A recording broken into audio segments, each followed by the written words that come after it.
안녕하세요. 강남 타클래스 창조아침의 박상현 원장입니다. 오늘은 서울대 공예과 시험이 있는 날이었습니다.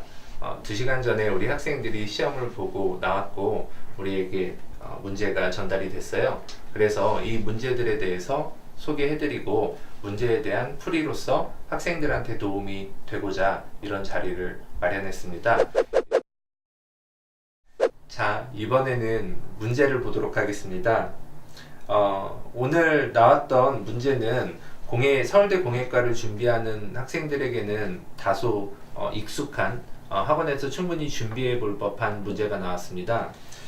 문제를 보시면 주어진 두 이미지에서 드러나는 조형적 특징을 반영한 주전자 세트를 그리시오 하고 나왔고요. 이런 평이한 문제에 비해서 다소 평소보다는 특색 있는 조건 3가지가 나왔습니다. 이 조건들에 대해서 우리 선생님들이랑 대화를 좀 해볼 건데요.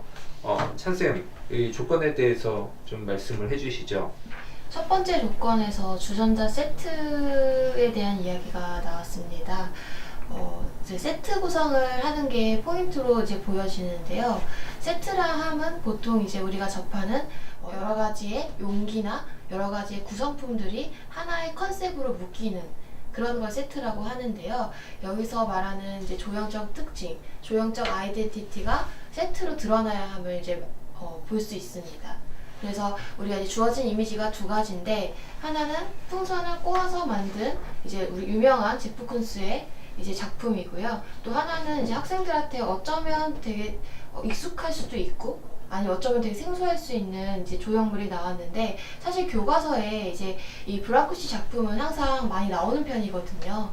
근데 이제 아무래도 왼쪽과 오른쪽 이 문제지에서 비슷한 조형적 특징이 있고 또 전혀 다른 차이점이 보이는 조형적 특징이 있는데 이것을 얼마나 이제 학생 개인의 창의력에 따라서 조형적 아이덴티티를 만들어내느냐 그걸 세트 구성에 어떻게 담아내느냐 이것이 저는 포인트라고 보여집니다. 보통 주전자 세트라고 하게 되면 주전자와 컵의 디자인의 형태적 세트를 맞추는 거에 학생들이 많이 집중을 하게 되는데 물론 당연히 해결해야 되는 부분이기도 하지만 아무래도 이 문제에서 이제 사용 가능한 사용성에 대해서 이야기를 하는 부분이 있다 보니까 뭐 주전자 몸통 자체의 비례와 컵의 비례의 상관관계 같은 것들이요. 보통 제가 쓰는 주전자 컵 세트들은 만약에 2인 세트 기준이라면 보통 서로 2번 내지 3번 정도 먹을 정도의 분량의 비율 같은 것도 맞춰지더라고요. 이런 뭐 생활적인 관찰도 있을 거고 또 뭐 더 나가서 이 사용 가능한 주전자 세트인 부분에서 사용성으로는 물대의 위치라든가 그 몸통 대비 그 물대 자체의 비례 같은 것이 실제로 사용할 때의 편의성이라든가 혹은 따를 때의 어떤 사용성 같은 것들도 좀 포함이 될 것 같은데요. 네.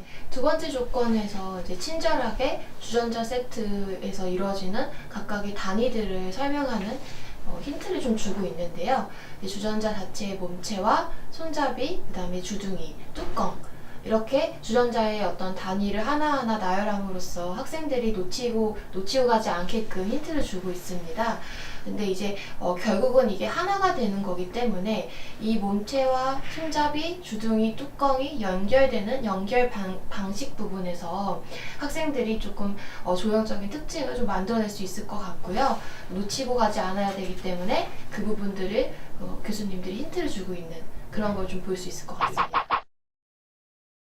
병아쌤, 그 2번째 조건에서 몸체, 손잡이, 물대, 뚜껑을 가진 주전자를 그리라고 했는데요. 이 주전자의 4가지 요소의 특성이라든가 고려해야 될 점이 있을까요?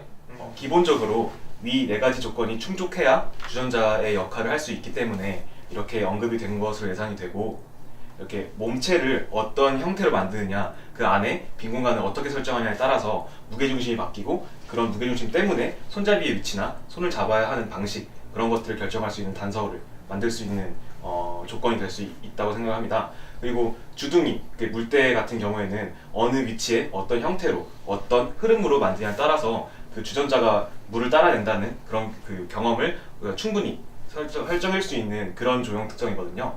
그리고 이제 뚜껑도 이제 반대로 물 넣을 거나 물을 이제 빼낼 때 사용될 수 있는 부분이기 때문에 그런 기능적인 부분에서 충분히 많은 이야기를 할 수 있는 조형 조건으로 예상됩니다.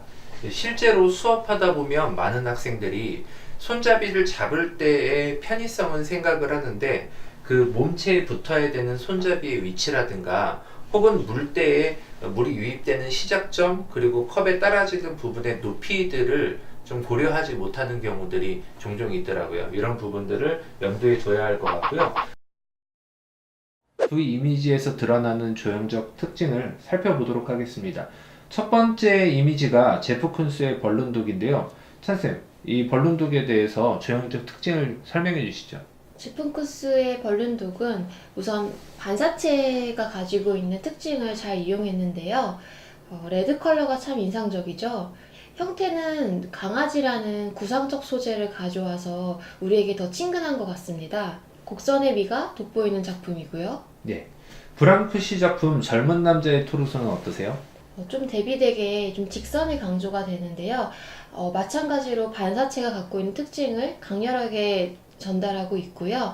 또 금색이 주는 컬러가 역시나 또 화려한 이미지가 있습니다. 원기둥이지만 직선적인 요소가 좀 눈에 띄는 것 같습니다. 찬쌤, 지금 여기 주어진 조형적 특징이 있는데요. 근데 애들이 보통 여기서 아무래도 눈에 띄는 반사체 질감이랑 색상에 대해서는 많이 쓸 것 같아요. 그런데 그 외적인 학생들이 좀 반영하면 좋을 수 있는 혹은 이 두 대상의 학생들이 눈치챘어야 하는 조형적 특징 뭐가 있어요? 제프 쿤스 작품은 우선 우리가 알다시피 요술 풍선을 이렇게 꽈가지고 어떤 형태를 만들어가는 방식인데요. 아무래도 이제 탄성이 있는 풍선을 이렇게 꼬면서 생기는 볼륨감이라던가 곡선미가 눈에 띄는 작품이어서 그런 점을 좀 주전자에 엮거나 형을 만들어가는 방식의 컨셉을 정하면 좋을 것 같고요. 또 오른쪽의 브랑크시 작품은 이것 역시 하나의 원기둥이라는 어떤 조형 대상을 또 다르게 접근해서 형을 만들어가는 방식이어서 이런 특징들을 파악하고 접목하면 좋을 것 같습니다. 이 주어진 소재들 두 개를 고른 교수님들의 센스가 참 재밌어요. 왼쪽 같은 경우는 실제로 존재하고 있는 구상적인 대상, 독이라는 대상을 또 구상적인 그 풍선으로 이제 만든 그런 아주 구상적인, 굉장히 구상적인 그리고 두 가지를 이제 접목시킨 소재라면 또 브랑크시의 작품 같은 경우는 굉장히 절제미가 뛰어나잖아요. 그런 두 작품의 개성이 극단적인 차이 되게 재밌게 보입니다. 특히 또 학생들이 제프 쿤스 작품은 더 친숙할 것 같은데요. 여기서 이제 풍선이 서로가 서로를 지탱하면서 힘이 이제 맞닿아서 고정이 되어 있는데 그 부분에 있어서 그 안에 들어가 있는 바람의 양이 이제 비좁아서 조금 더 옆으로 몰아져 있거나 아니면 꼬리 부분 같은 데를 보시면 또 이제 바람이 다 안 차서 기본 형태를 그대로 유지하고 있는 점, 이런 것들이 제프 쿤스에서 조금 더 매력이 더 느껴지는데요.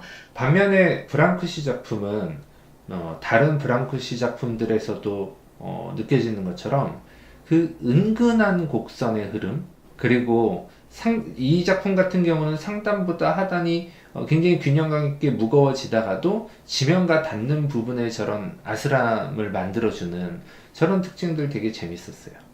그리고 원기둥을 슬라이스하면서 생기는 타원의 형태가 각도에 따라서 어떻게 면적을 바뀌게 하는지, 그래서 전체적인 이미지가 강렬하지만 보는 각도에 따라서 또 다양한 형태를 느낄 수 있는 점, 그런 점도 재밌는 것 같습니다.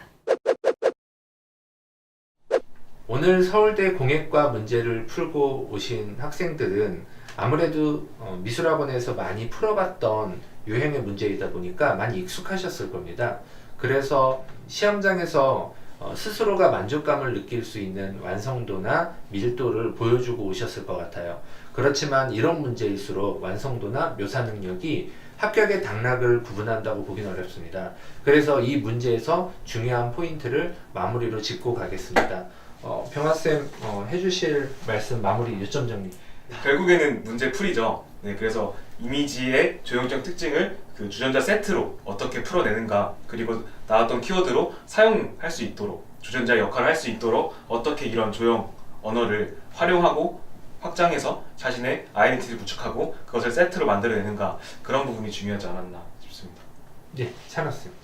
주어진 대상을 자신만의 시선으로 바라보고 또 그것을 주전자 세트에 담아내는 그런 개성 있는 조형 방법을 있어야 된다고 생각합니다.